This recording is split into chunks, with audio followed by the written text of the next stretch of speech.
I'll just tell you a little bit about George's website, which I will send to you later, but he has a wonderful website in which he likes to put photos of the classes that he talks to and talks about the school and his experience. So I know I've asked Ashley to take some pictures of classrooms with all of you in your masks. If any of you would like to be on George's website, make sure your teacher takes a picture of your class and gets it to me, and I will get it to him.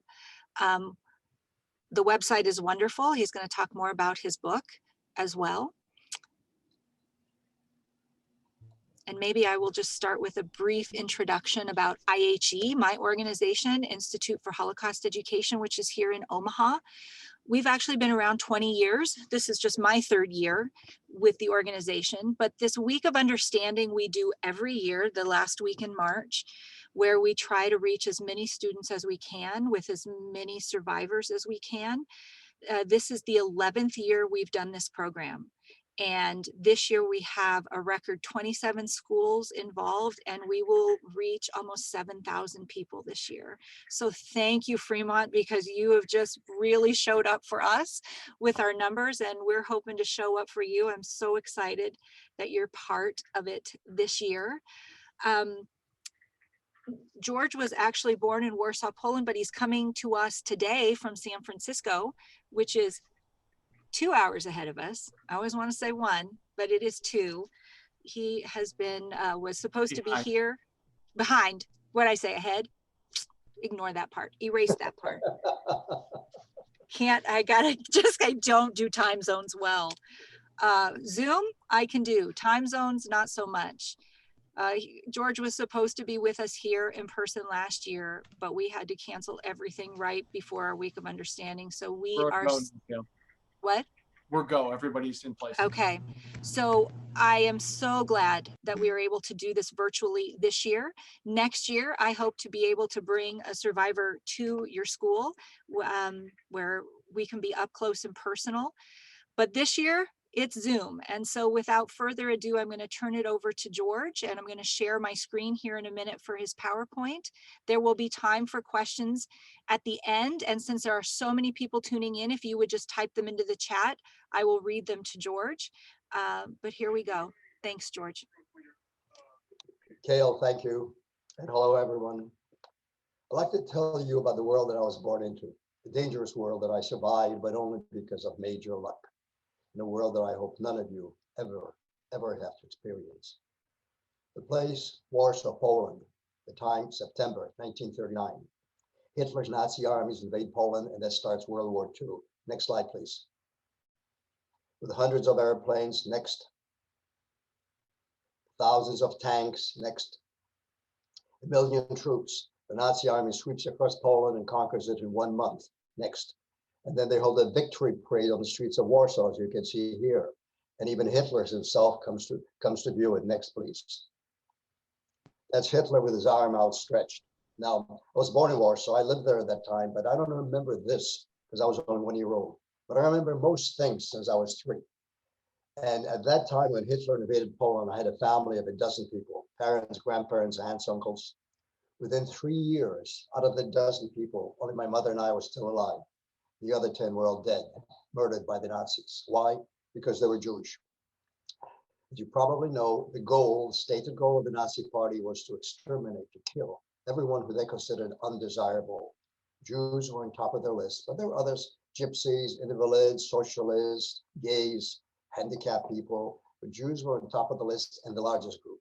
And at that time, when Hitler invaded Poland, there was about 3.5 million Jews living in the country. By the end of the war, 5 years later, 90% of them, 9 out of every 10 were dead, murdered by the Nazis. What became known as the Holocaust was the murder of 6 million Jews during the 5 years of the war. Now, 6 million is a huge number. I don't think it's a human number. I can't feel it, and I doubt if many of you can either. The feeling of 6 million. So I'm going to try to put it into more human terms that perhaps you also can feel. For the moment, let's just look at the averages. 6 million murdered in 5 years, it averages to 1,200,000 every year, or 100,000 every month. 100,000 murdered every month. That's the average for 5 years. But that's still not a human number. let's for the moment consider something more human. Omaha, population is roughly 400,000. Then at the rate of 100,000 Jews murdered every month, that's equivalent to killing every man, woman, and child in Omaha now every 4 months, and repeating it over and over and over again for 15 months, 15 times during the 5 years of the war. So essentially 6 million is equivalent to 15 cities the size of Omaha, murdered by the Nazis. There's been nothing like that in the history of the world, ever. In addition to the cruelty and inhumanity of murder, what I call an industrial scale murder, you can also ask yourself, how is it possible to do that? How is it possible to murder every man, woman, and child in Omaha every 4 months and repeat it and repeat it and repeat it? Well, the Nazis were very efficient, at least in the process of mass murder. And the way they just started that was by establishing what became known as the ghettos. In each of the countries that they conquered, they chose 1 or 2 or 3 major cities in that country that already had a sizable Jewish population. And in the center of the Jewish neighborhood, in that city, they established what became known as the ghetto. Now, I'm just be talking about the Warsaw Ghetto. It was by far the largest of all the ghettos. I was born there, I lived there, so that's what I remember, and that's what I'll tell you about.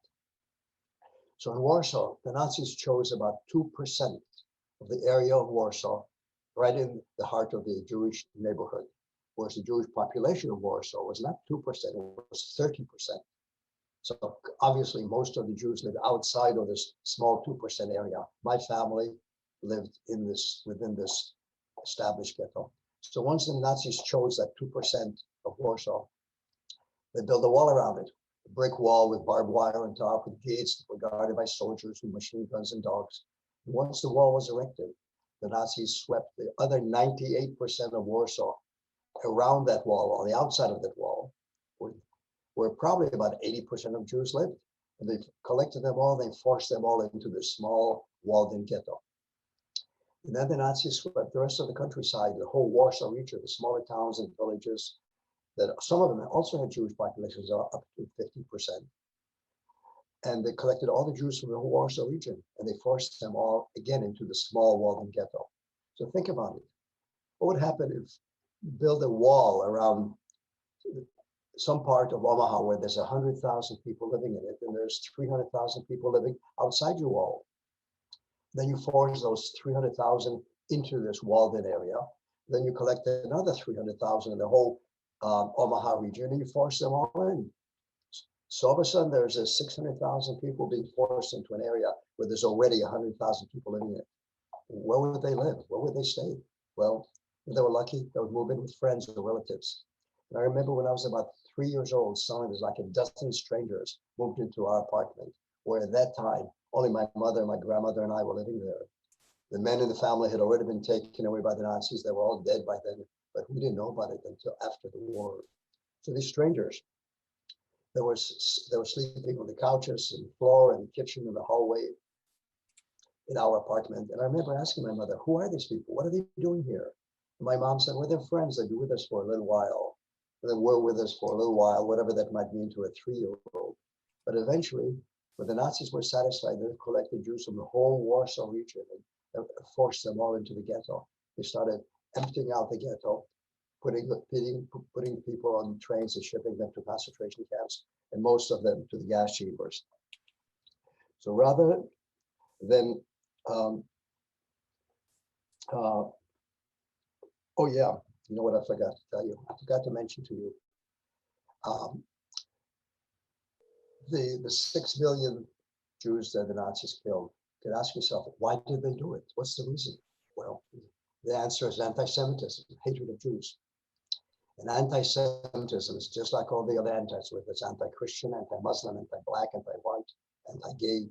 It's hatred for someone, not because they've ever done anything to you, but because they're different. Maybe different color skin, maybe different way of worshiping God. And because of that, people get murdered. So the reason that all these antis are nothing but negative.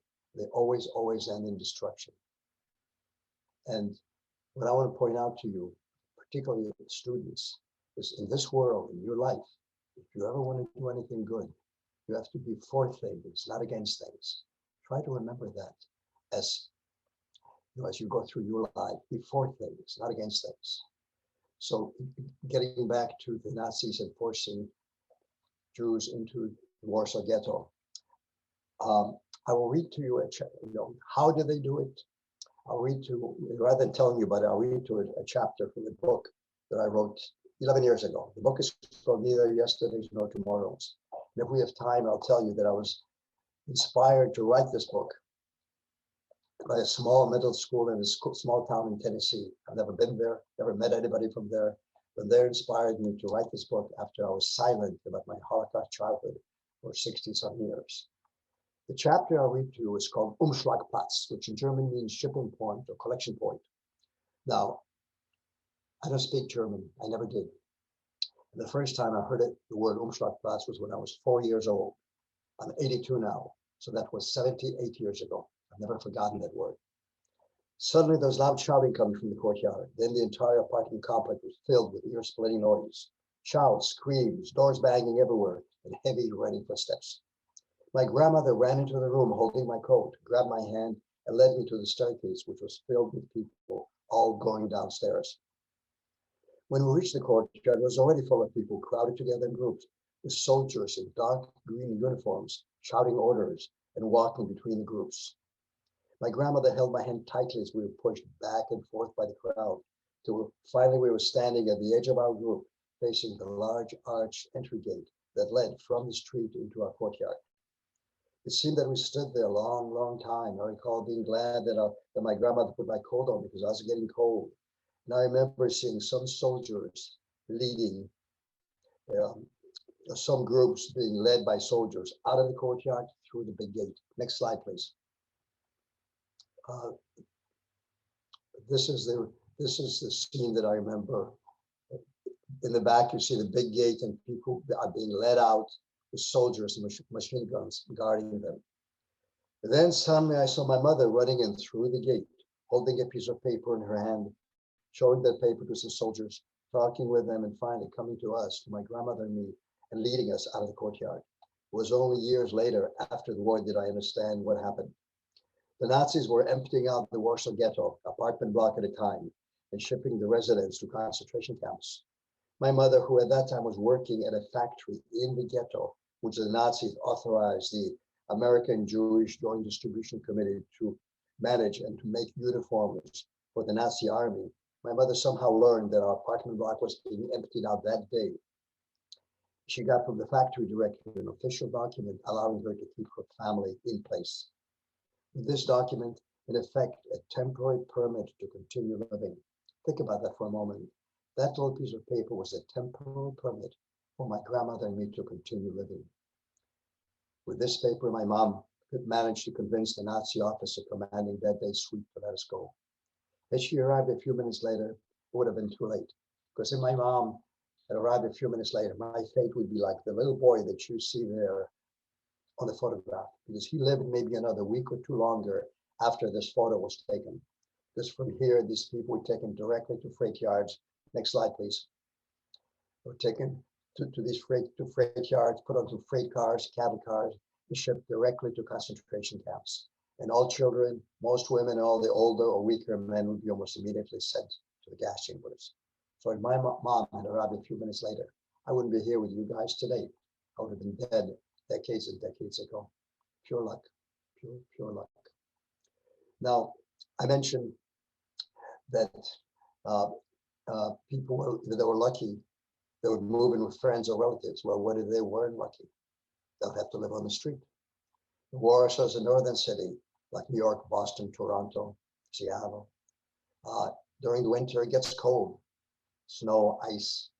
Because of that, it's not a good place to be living on the street. So because of that, 80,000 people died within the walls of the ghetto in its 2.5 years of existence. They died from starvation, they died from disease, they died from exposure to the elements, to the cold in winter.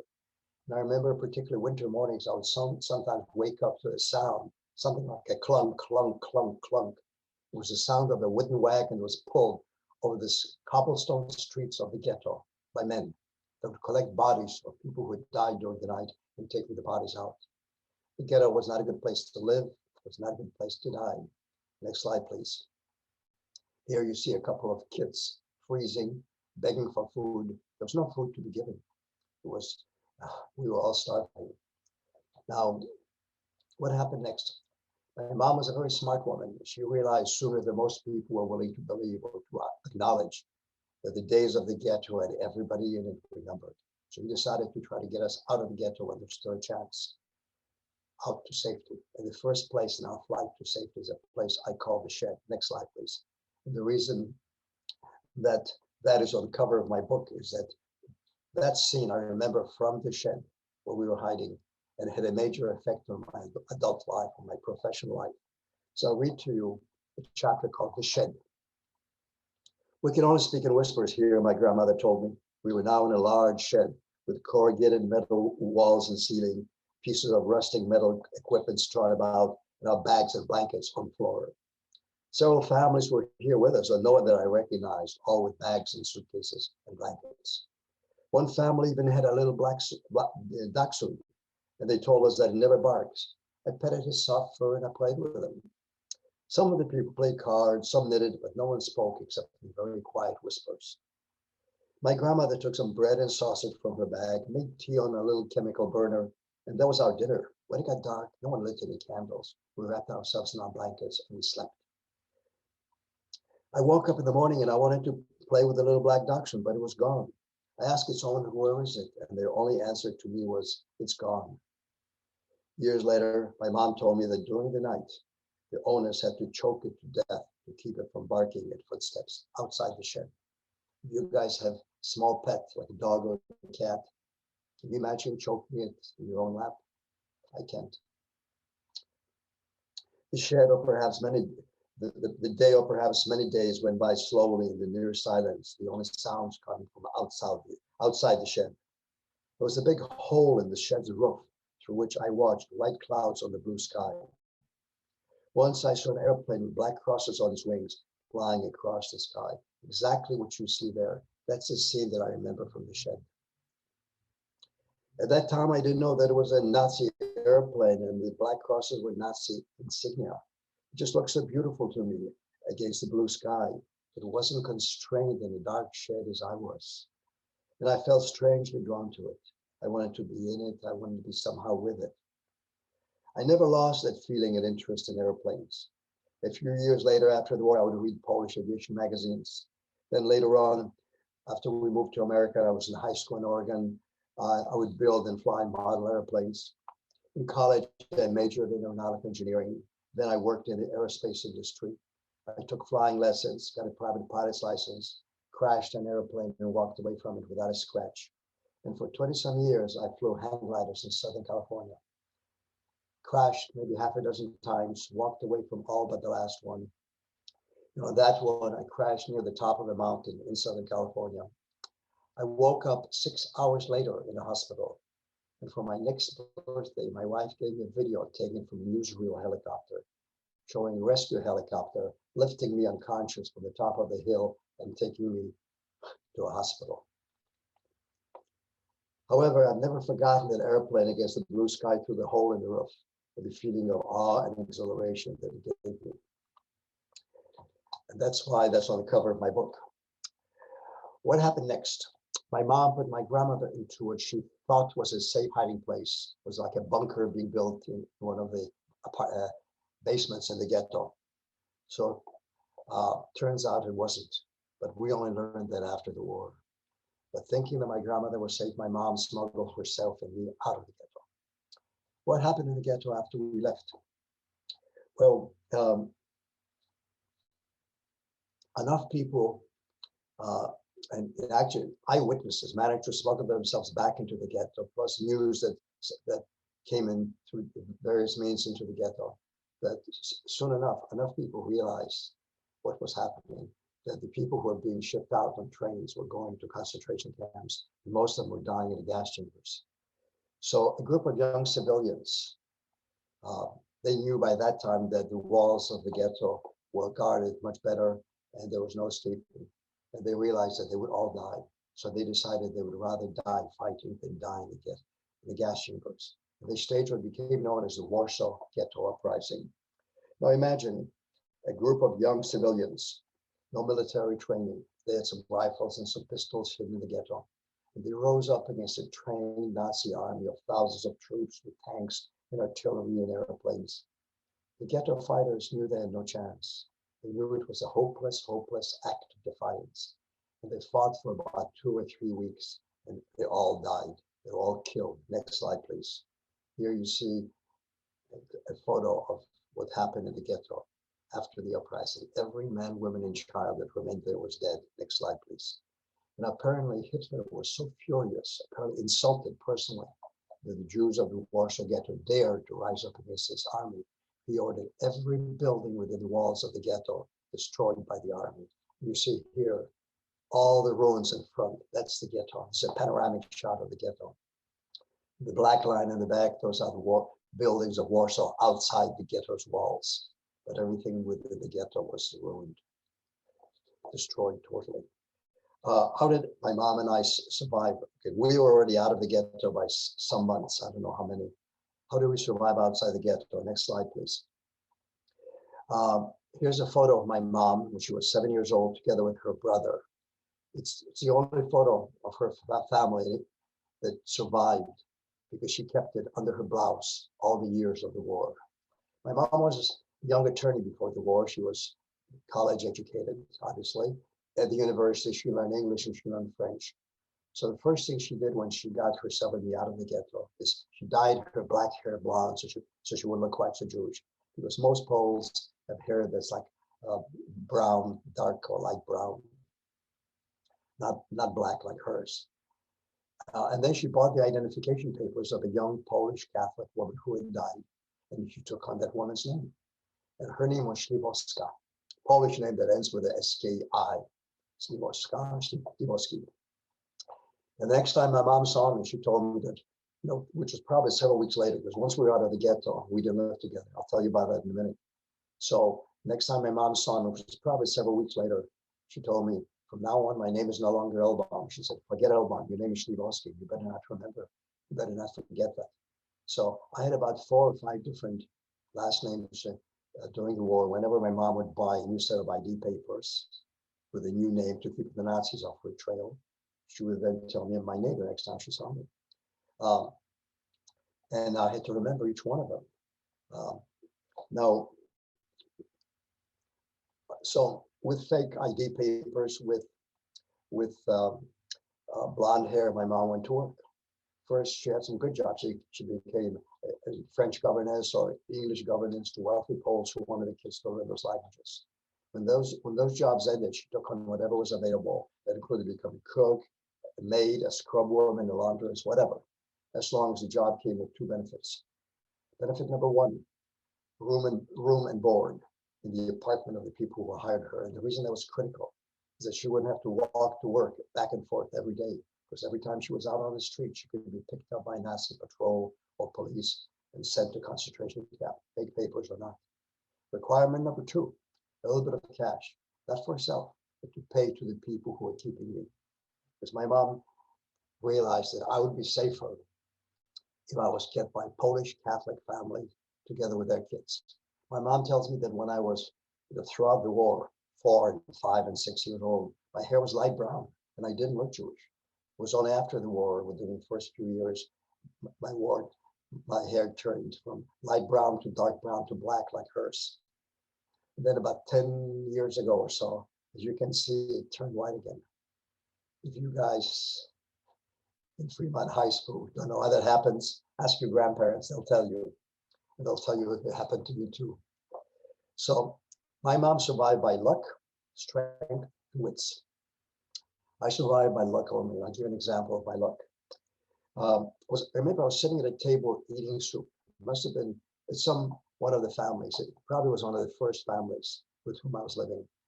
It must have been evening because I remember somebody was lighting a kerosene lamp on the table, so there was no electricity in that part of Warsaw at the time.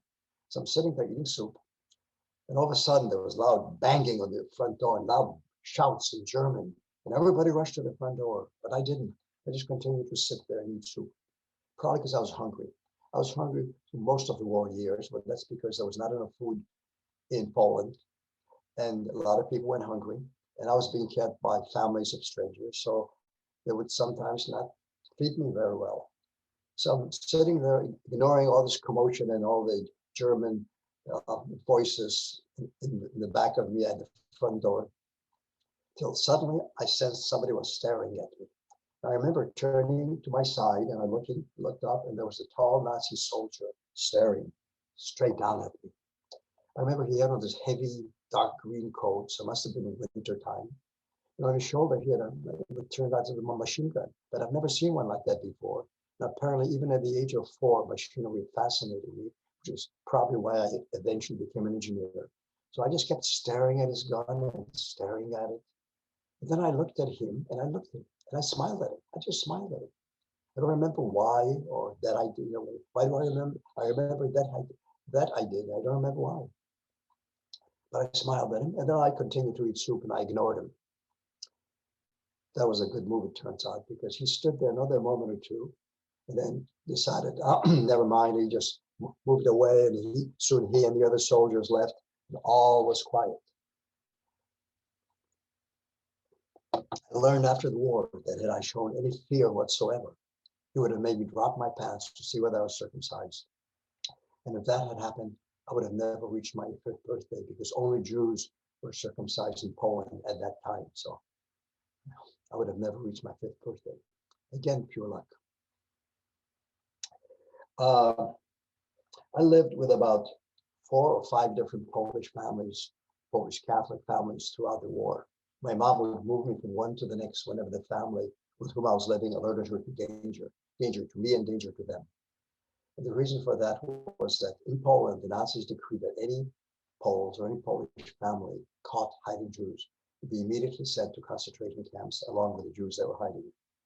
So I'm going to ask you a challenge question. And keep in mind, the families that kept me, they knew this. And so they weren't doing it for the little bit of money my mom could pay them, which was what she was paying, which was earning and paying was pittance. These families were doing it because they thought it was the right thing to do. So my challenge question to you is the following. Imagine it's now 20 years in the future. You're finished with your education, you're working for some company in this area. They have a big office in a foreign country, and they offer you a major promotion. That if you move to that country, you will manage that office. You'll be the manager of that office in the foreign country. And you accept it because it's a good offer. You'll have a car, an apartment, or a house when you get there. And when you go there, everything's fine, except you soon learn that the government of that country is prejudiced against a small minority. They're arresting them, throwing them in jails, beating them, killing them. And you know that they're innocent, they haven't done anything. The government is just prejudiced. And you know that you could save one of them. Imagine you could save a little undernourished 4-year-old kid, as I was at that time, if you took him or her into your house or apartment, which might be risky, maybe your life. Would you do it? Would you do it? Think about it for a moment, but answer it only for yourself, to yourself. Would you do it? But the 4 or 5 different Polish families that took me in, they took that risk and they saved me. And that is the only reason I'm with you guys here today, because they saved me. The last family with whom I lived was headed by a man named Leon. And his is the only name I remember, just his first name. I don't remember his last name. I don't remember the names of any of the other families. It's probably because I liked him. He was always fair to me. I valued that. He was kind most of the time, but he was also tough. Whenever I did something to disobey him, something that he thought was serious, like eating some food when I was alone in the apartment, he beat me, and he beat me hard. But I always knew what I had done, so I knew that I deserved it. And it involved eating food because I was really hungry. Sometimes it was even worth the beating. So I liked Leon, nevertheless. I didn't like his wife or the little daughter, maybe a year younger than I, because whenever my mom would visit me, that might be once a month, once every couple of months. The last time I didn't see my mom for 6 months, my mom would bring me a present. It might be a little wooden toy like this, I could play with it. Or it might be a hard-boiled egg, which was a nice present in wartime Poland when most people were hungry. My mom always made sure that she stayed until I finished it and ate the egg. She wanted to make sure I got it. But after my mom would leave, Leon's wife very often she would take away the little toy and give it to their daughter to play with, so I didn't like them. Now, I was with Leon from the beginning of 1944 through the end of that year. That included August 44, time of the Warsaw Uprising.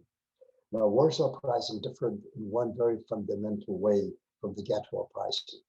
The Ghetto fighters knew they would all die. They knew they had no chance. It was truly a hopeless act of defiance. The Warsaw fighters thought they had a chance. First of all, there was like 20,000 of them, and they were loyal to and supported by the Polish government in exile in London. So they had some weapons, some mortars, some machine guns that were airdropped to them by the Royal Air Force from England. So they were reasonably well armed. But the main reason that the Polish underground fighters thought that they had a chance was that by that time, by August 44, the Russian army had already pushed the Nazis out of first of all out of Russia, then out of eastern Poland. And the Russian army was sitting right at the edge of the river that cuts through Warsaw, right on the other side of the river. So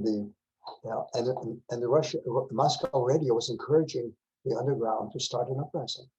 So the expectation and hope, obviously, but expectation was that once the uprising got started, which it did on the 1st of August, 1944, then they expected the Russian army to cross the river, help the fighters liberate Warsaw sooner, liberate Poland sooner, and the war sooner. That was fully expected. Well, that was a huge lie on the part of the Russians, a huge fake out, because they had no intention of helping the Warsaw fighters. They wanted them all dead, because Russia wanted they decided to turn every country they liberated from the Nazis into a communist satellite. So the last thing they wanted in Poland would be to a pro-Western underground resisting the communist takeover.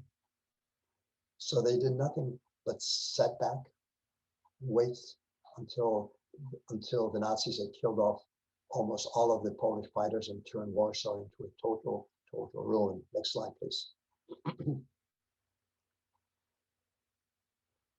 This is what Warsaw looked like in October, November of 1944. It was a total ruin.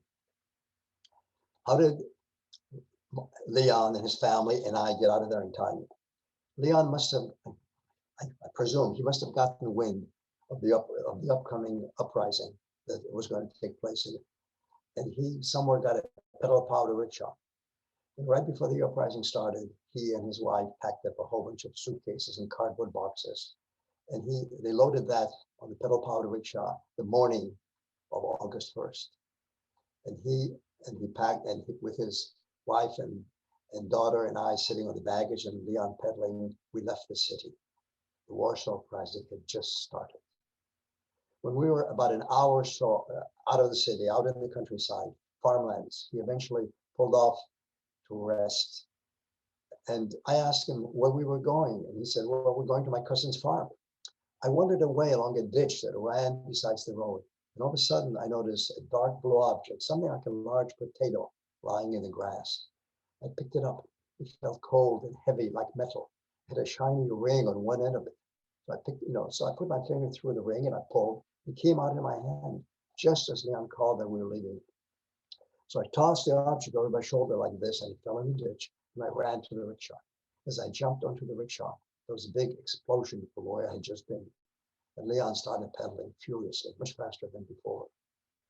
It was only later that I realized that this dark blue object was a German hand grenade. So if Leon had called me a few seconds later, the grenade would explode in my hand. So again, pure luck. And whereas Leon didn't know what I had done, he did know that with the uprising now in Warsaw, any Poles found by the Nazis near weapons or explosives would have been shot on the spot. So if there had been any Nazi troops anywhere in the vicinity and they heard the explosion, they would have tried to find us. And if they found us, they would have killed all of us. So double luck. Now, I was with Leon on that farm from the beginning of 1940, from August 44 through the end of the year. Right after New Year's, suddenly my mother appeared on the farm. I had no idea how she found me. But obviously I was very, very happy because I hadn't seen her for 6 months. So I didn't know when I would see her. And I suppose if I allowed myself to think, I probably didn't know, I wasn't sure whether I would ever see her again. I hadn't seen her for 6 months. So that was probably the happiest moment of my childhood when I saw my mom alive after 6 months. About a week or two later, I was sleeping and my mom woke me up and she had tears in her eyes. She said to me, "You are saved." Well, I had no idea what she was talking about, but she took my hand and pulled me out of bed and dragged me out. And I knew we were going to the main room in the farmhouse.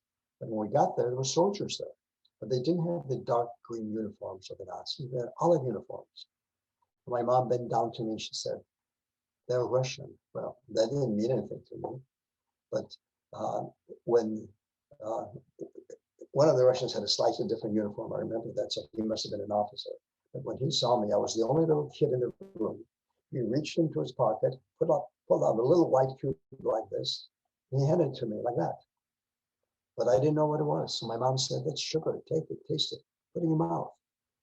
So I put it in my mouth, and I swear it was the best taste I've ever had in my whole life. I still remember that. Because of that one sugar cube, I've had a sweet tooth ever since. I can start dinner with dessert. I can have dessert for the main course, and I can end it with dessert.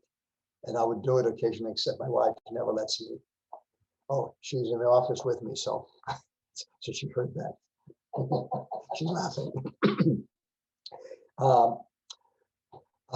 I call that moment the sugar cube miracle.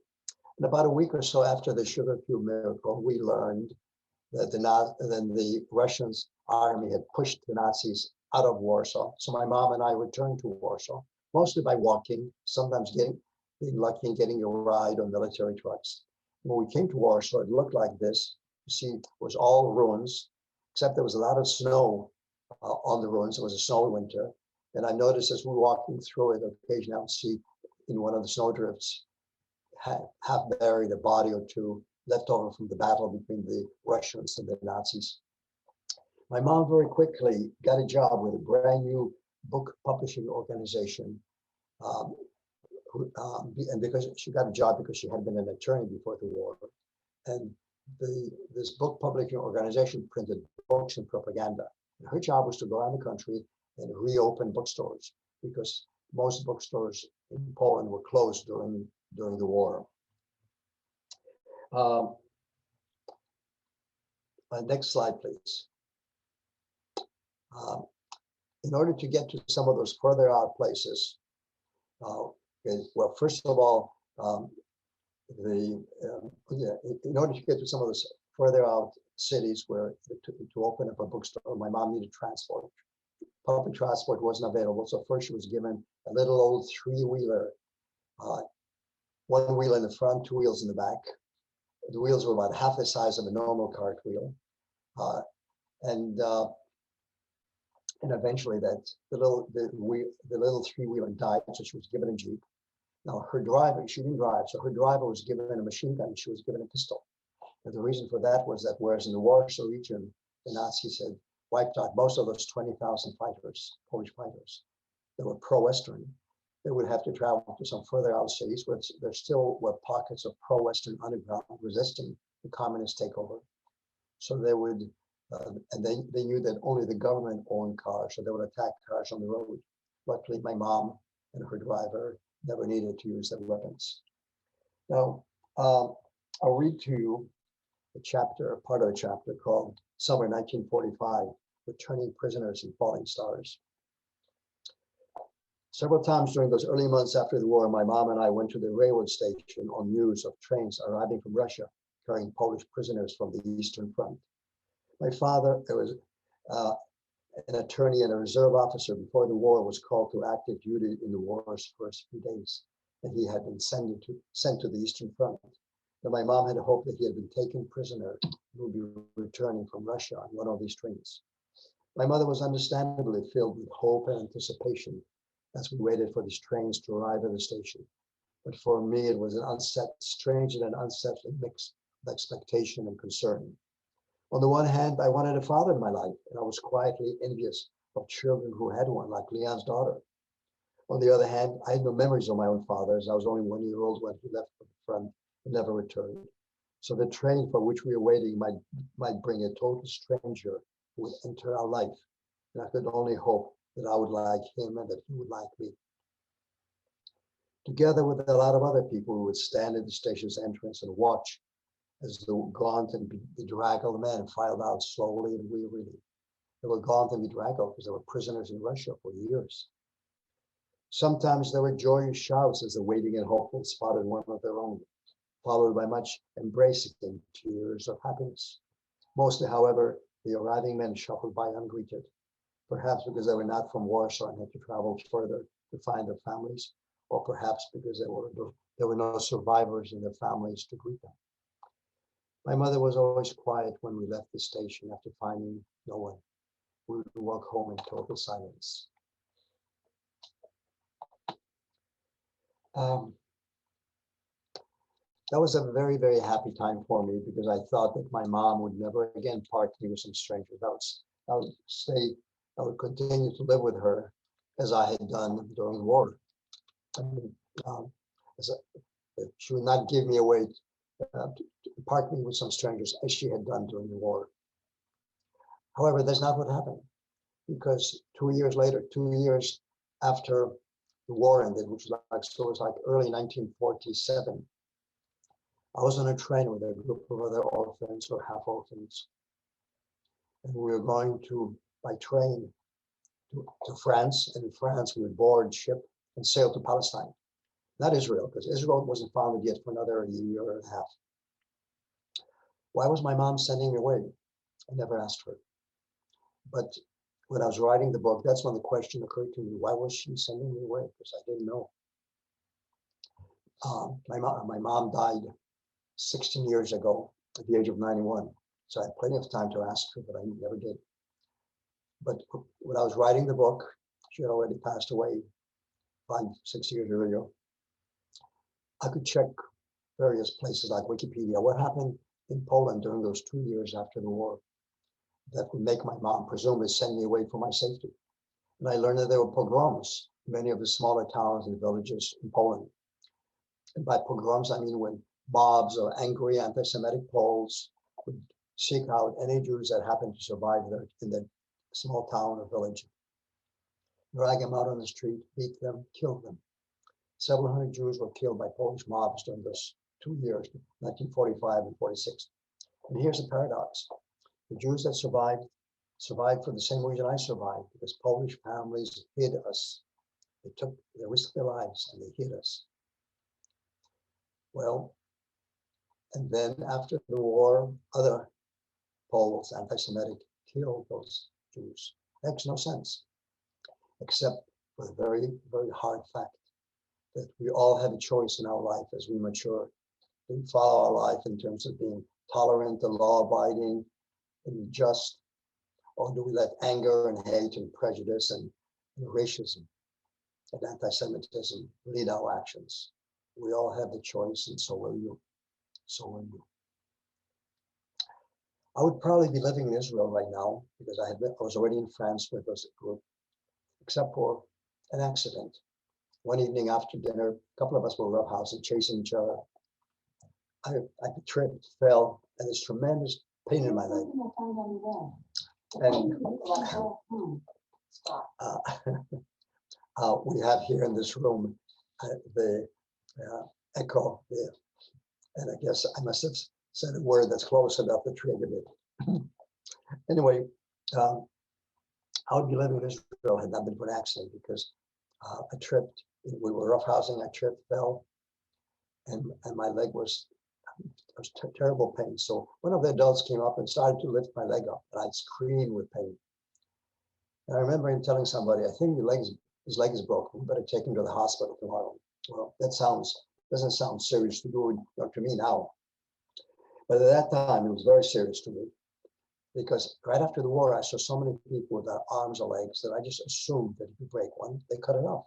I was sure of it.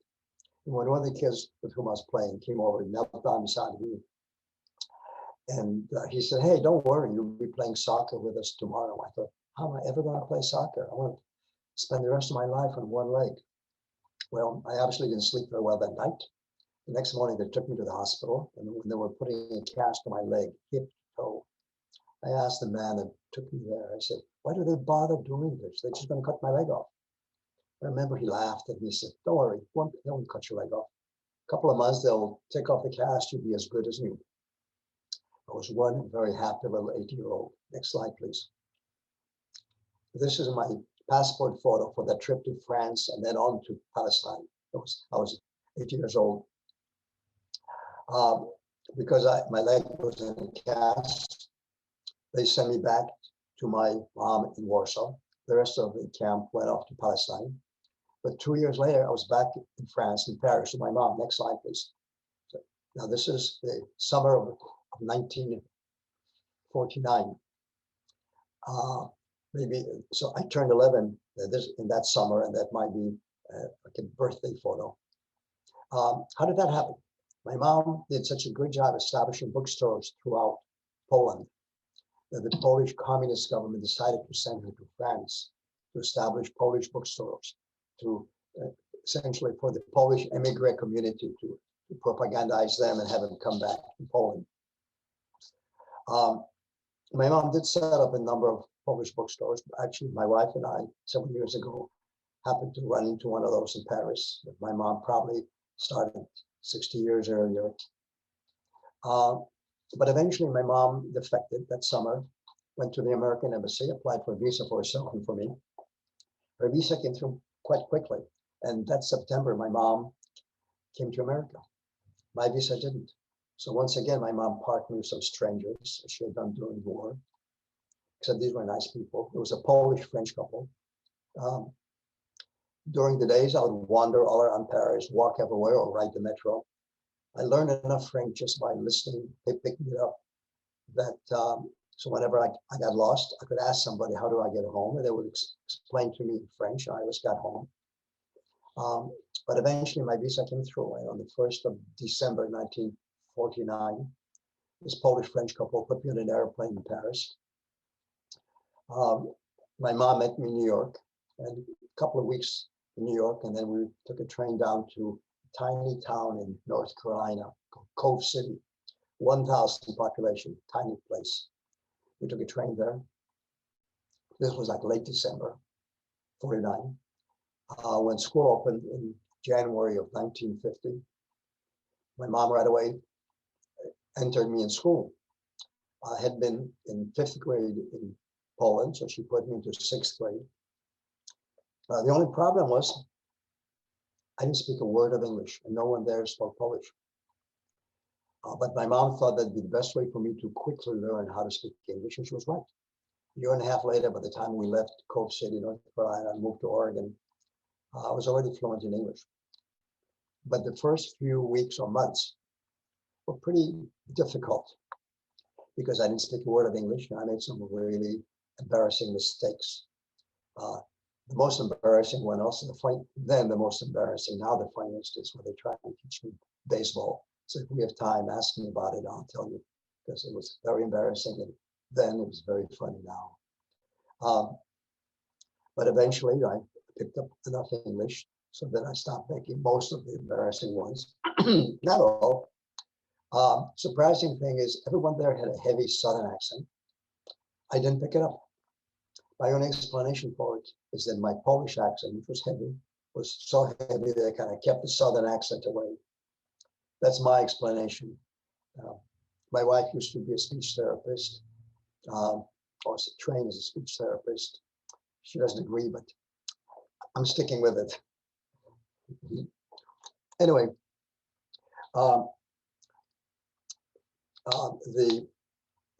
the year, so I was a year and a half in North Carolina. Then we moved to Oregon, small town, it was about 5,000 population, called Forest Grove, about 30 miles from Portland.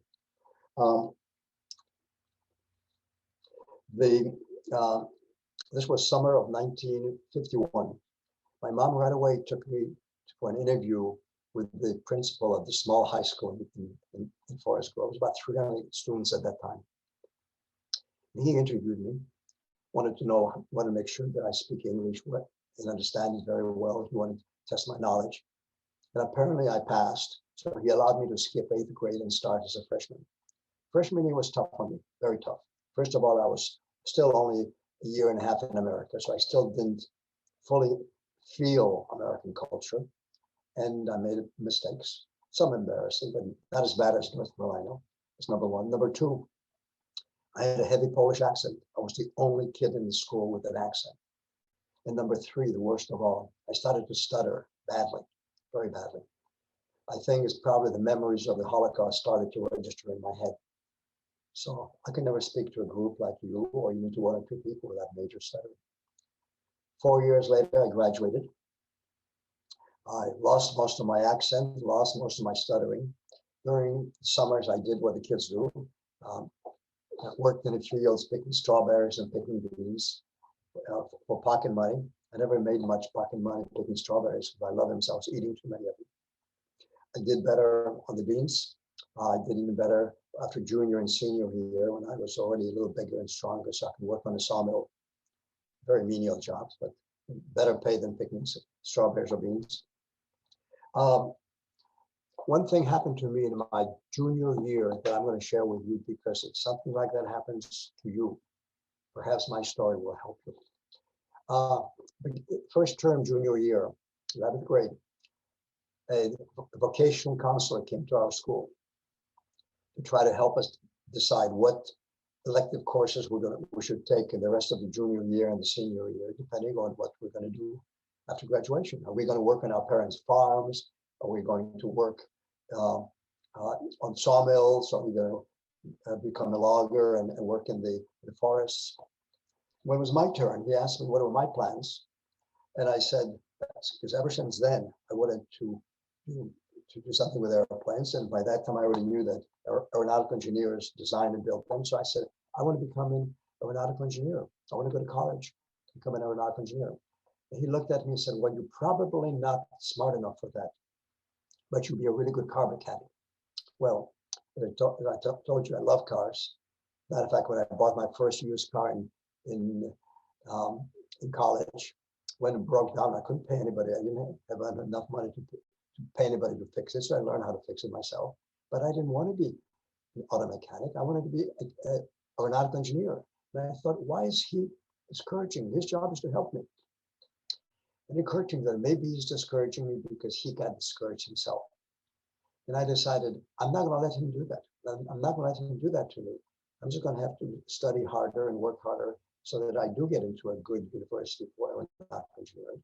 And until then, I was getting A's and B's and also sometimes some C's. But after that, I studied a lot harder and I got nothing but A's.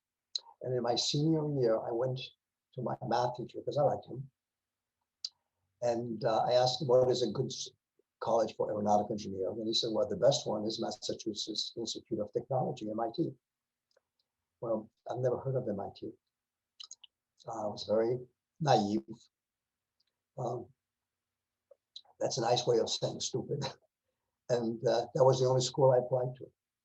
And I was also lucky. So the reason I'm telling you this is that if anybody tries to discourage you from doing something you really, really want to do in your life, and then you are willing to work for it, don't let them. Don't let them discourage you. Go for it. I had 3 strikes against me, I think, and I pushed on and I got it. So don't let anybody discourage you if you're serious about getting where you want to get. So yes, I went to MIT, spent altogether about 8.5 years there in 3 different sequences. Got 4 degrees, 2 in aeronautical engineering, 2 in nuclear engineering, including a PhD. After MIT, and actually even in between the grad school and undergrad, I worked in the aerospace business, aerospace industry. My specialty was designing rockets and rocket engines. And my best job was being on the team that designed the variable thrust rocket engine, which lowered our Apollo astronauts to the surface of the moon. It was a great job, great team. Then after aerospace industry, I worked,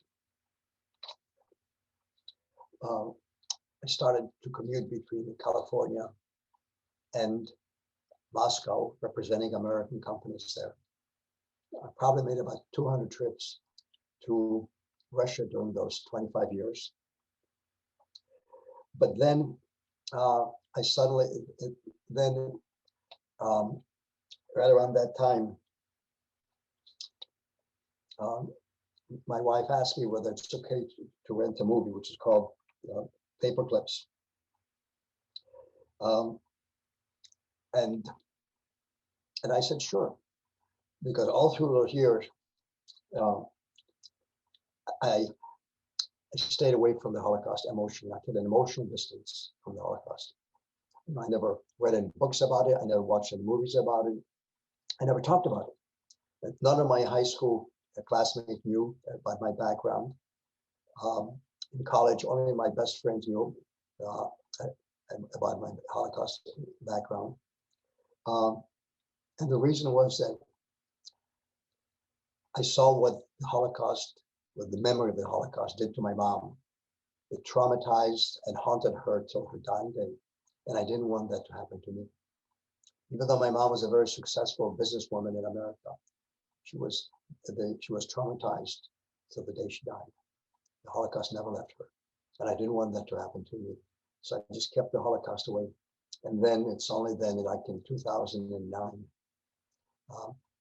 like November 2009, yeah, that my wife rented the movie Paper Clips, which takes place, it's a documentary that takes place in the year 2004 in a small town in Tennessee.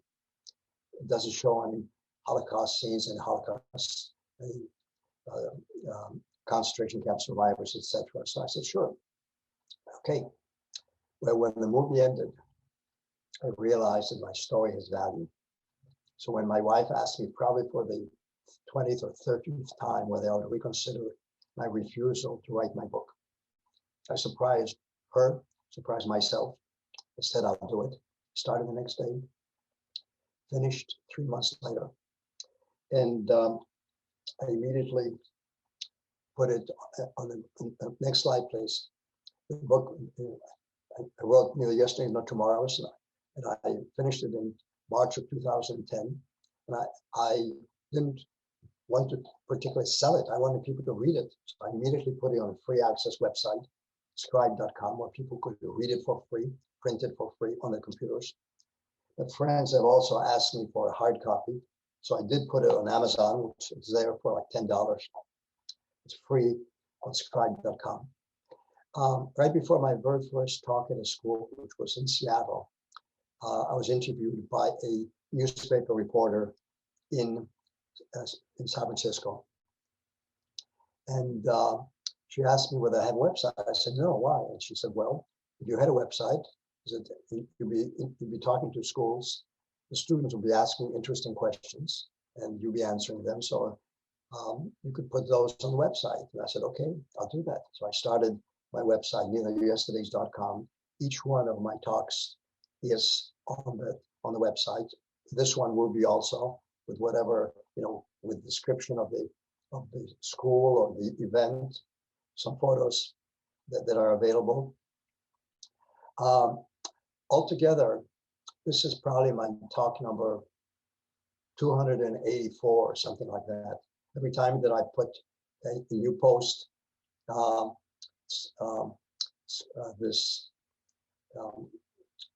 website, the company that runs my website tells me how many I've already done. I've done about 285 or something like that. So this will be 286. Of those 285 or six talks that I've done, 90% at least are to high schools or sometimes middle schools. And the reason for that was that you guys are old enough to understand what I lived through and what I survived, and yet you're young enough to have an open mind, to decide for yourself whether you want to live on the side of truth and fairness and tolerance, or on the side of hatred or anger and racism and anti-Semitism.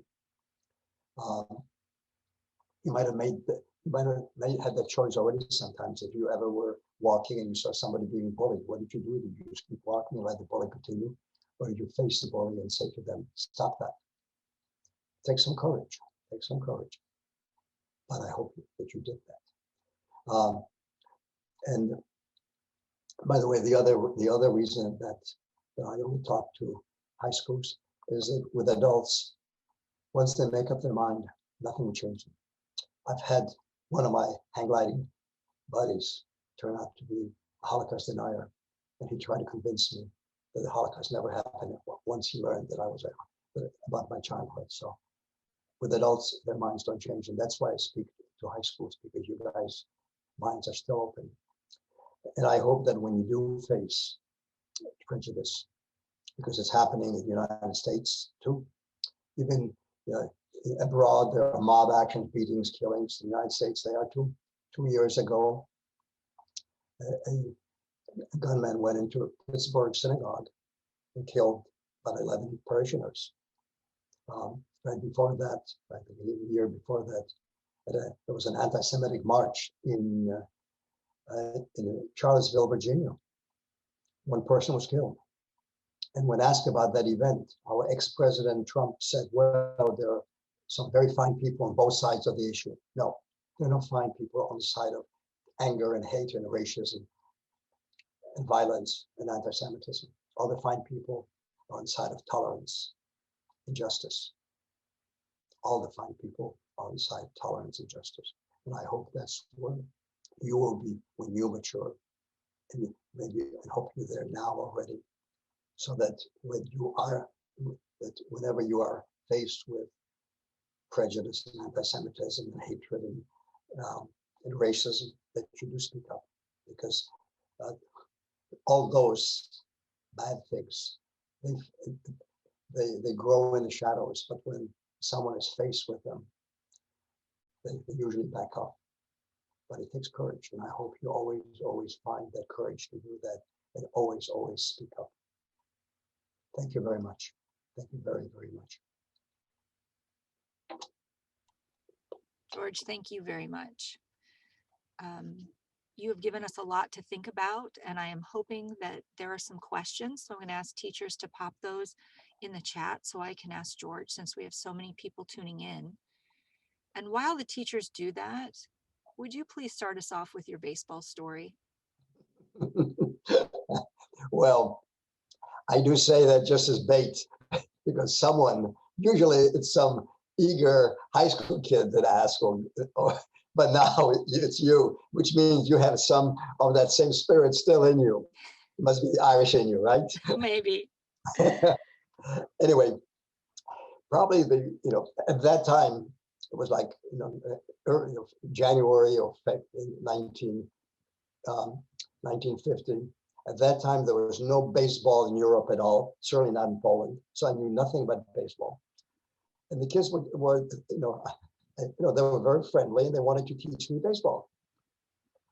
So the only thing that I learned, and I don't know how I learned it, but I was sure that there are 5 strikes in baseball. 5 strikes in baseball. I don't know where I got that, and because I didn't speak English, except I learned one phrase. Apparently, I put it together. But I was sure there were 5 strikes. So the first time at bat, I hit the ball. Everything was fine. Second time, I hit the ball. But the third time or fourth time, I struck out.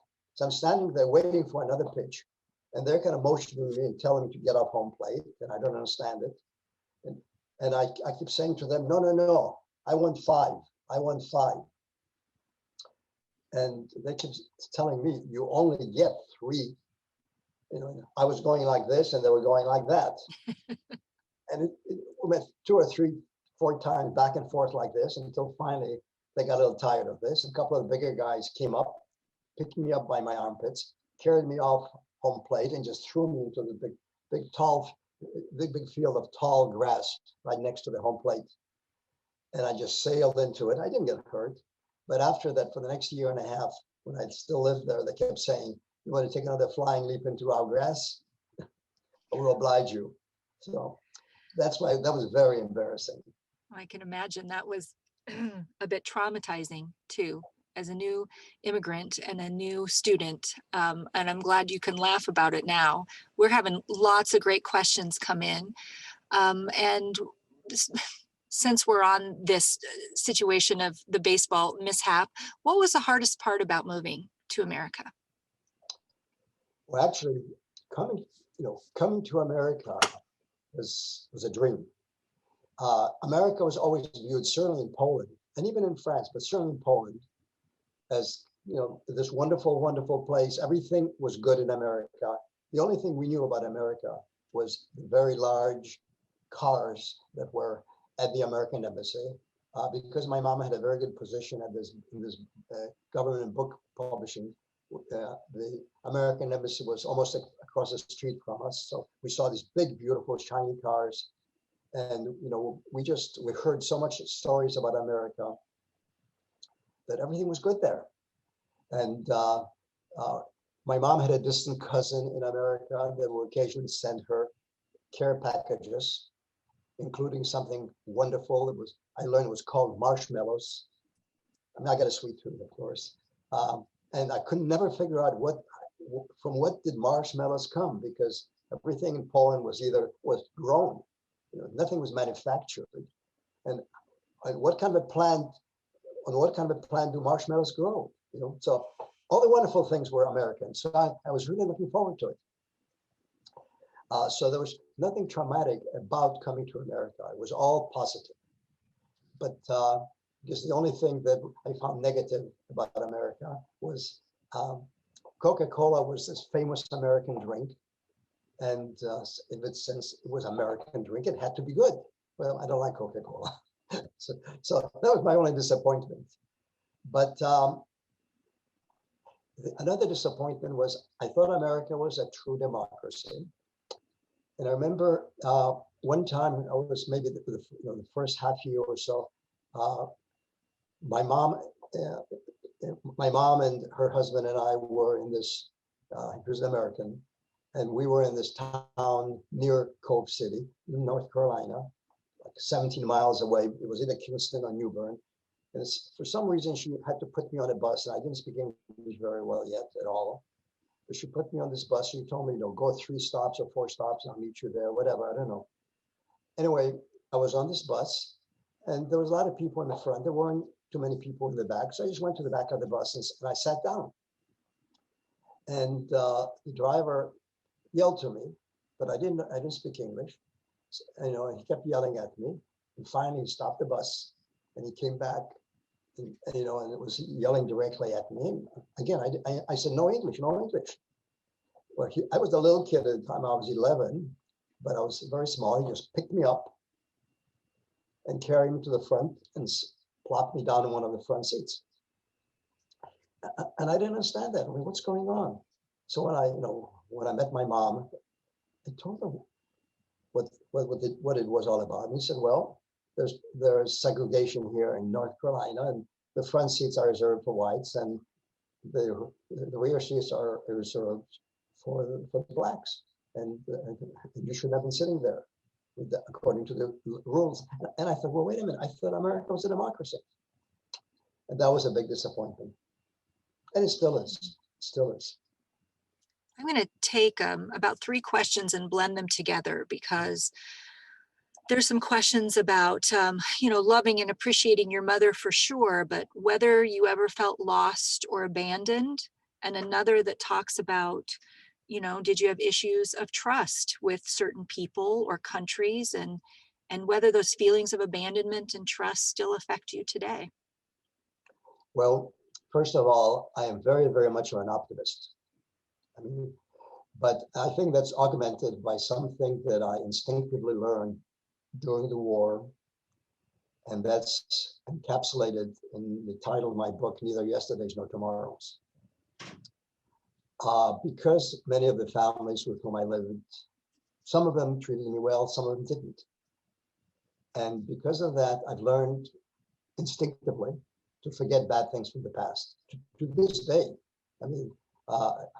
I still forget bad things that happened to me recently, whether it's embarrassing things with a friend. It wasn't my embarrassment, it might have been their embarrassment, but I forget those things. Or dangerous things where I was headed straight for a hill in a hang glider, and I just thought, okay, I got to hit between those big boulders, and I did, What I forgot about is when I got hurt. That I forgot about. So I forget bad things. That's why Neither Yesterdays. And that's probably why I forgot many of the situations where I might have been angry with my mom or felt that she abandoned me. I do not remember those. I also, the reason it's also not just neither yesterday's, but nor tomorrow's also is because I never knew when or whether I'll see my mom. So that I learned not to look to the future. So I don't plan. I know that in business it's good to plan, and I'll be doing better if I planned, but I do well enough. And I do not plan. And I learned to shoot from the hip, and I guess I learned to shoot well enough so that I've done well. And that is why it's neither yesterday's nor tomorrow's. And when people ask, what's the worst thing that happened? I guess when I was writing the book, I can think of the worst thing that I can remember, but there's only one or two things I remember. Most of the things I've forgotten.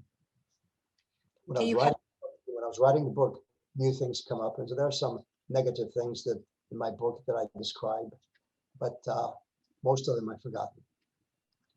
Well, one of the questions is, what is the best memory you have of your mother, of your childhood? I think the best memory was when I saw her alive. I was 6.5 years old. This was January of 1945. 6.5 years old, and when I saw her alive, that was the best memory of my childhood. Did you ever reunite with any of the families that took you in or return to Poland? The answer is no, and the reason is, first of all, since I was just a kid, I only remember Leon's first name. I don't remember his last name. I don't remember any of the other last names, but my mom surely did. The reason that she never made contact with any of them is that she defected in 1949. Poland was still communist. So to be getting letters or any kind of contact from a defector in America would not be good for someone in Poland. The only person that I do remember running into was right after the war, when Warsaw was in ruins, as you saw from the slide. Most of the stores, of course, were bombed out. And so people were sitting on the sidewalks selling things, whether farmers were coming in with meat, or if they had it, or the bakers from some villages would come in and sell bread, or people would sell their clothing if they had extra clothing. And my mom and I were walking on the street, and she all of a sudden stops and she points ahead, and there's like half a dozen or more people sitting on the sidewalk selling various things. She says, "Look at the blonde woman, 3 or 4 people away. Do you recognize her?" And I said, "Oh yes, that's Wovichanka."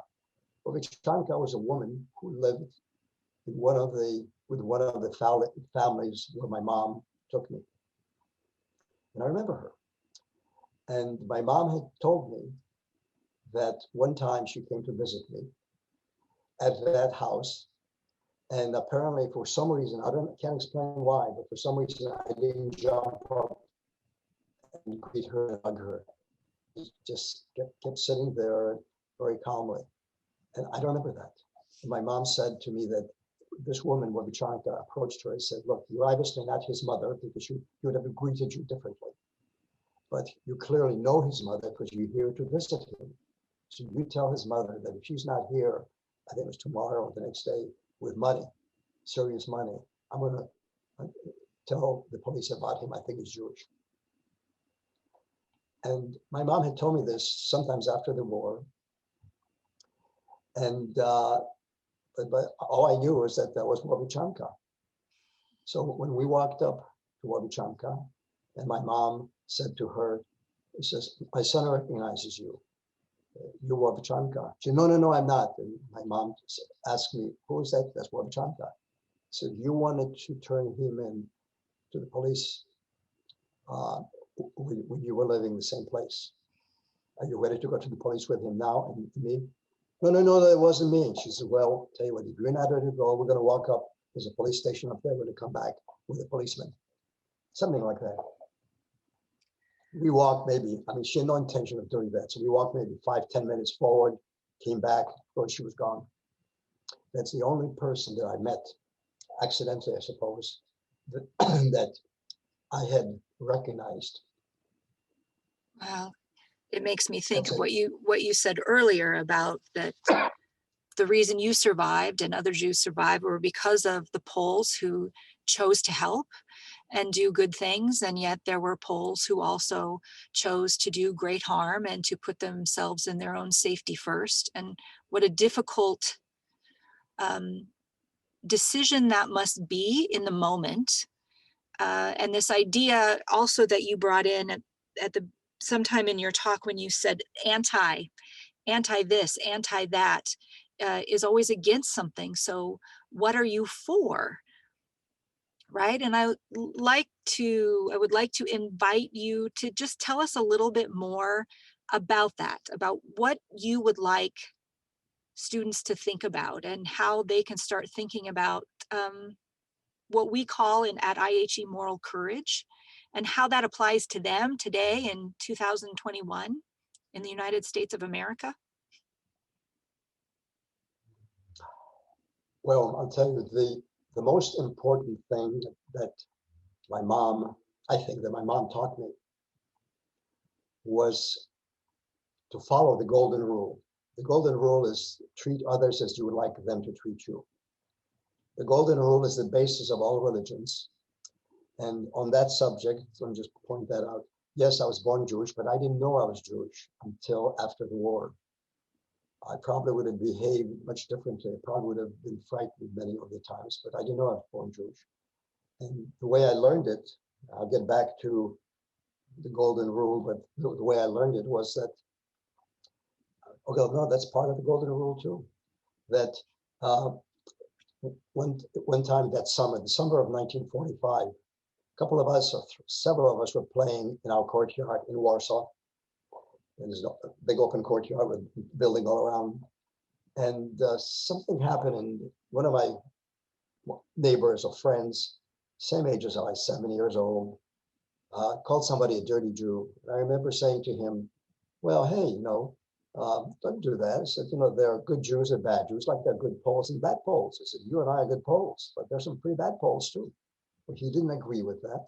So we started arguing. Then we started fighting. We got really into blows, and he got bloody, and I got bloody. When my mom learned about that, she decided to tell me that I was Jewish. There was like midsummer in 1945. I was, just turned 7, maybe, or not quite 7. Well, by that time, I already knew what happened to Jews during the war and about the Holocaust, and I didn't want to be Jewish. I was willing to defend Jews. That's why I was fighting with this kid. But I didn't want to be Jewish because I didn't want that danger and that burden. I started crying. I started seriously crying. So, but even then, the reason I was fighting with him is that my mom drilled into me the golden rule, even by, when I was 6.5 or 7 years old. And I've stuck with it. I would say I've really followed the golden rule religiously. And I think that's the most important thing. And that is why I'm willing to do what I'm doing now, for example. I've been very lucky in my life, in my professional life, in my personal life. Mimi and I have been married for 47 years, 48 years, and each year is better than the previous. So I can only wish that to all of you guys and girls, that you have as happy a personal life as I have.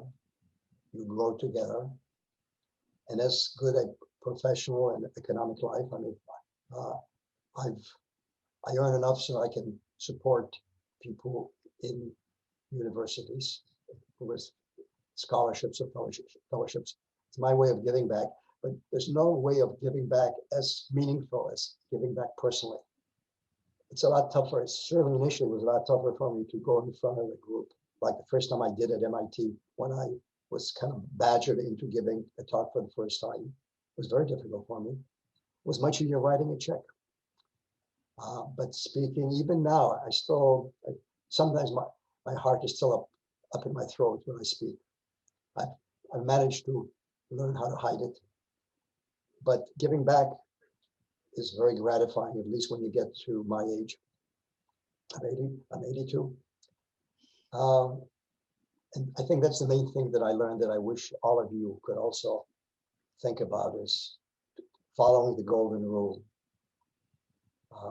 You can't go wrong. You cannot go wrong for yourself. There's nothing as gratifying as you know that you've led a good life.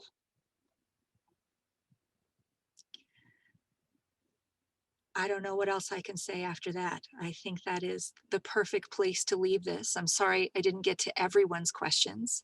I tried to lump them together, but I think I would love to end it on that message of the golden rule, of treating others how you would want to be treated, and hoping for others what you hope for yourself.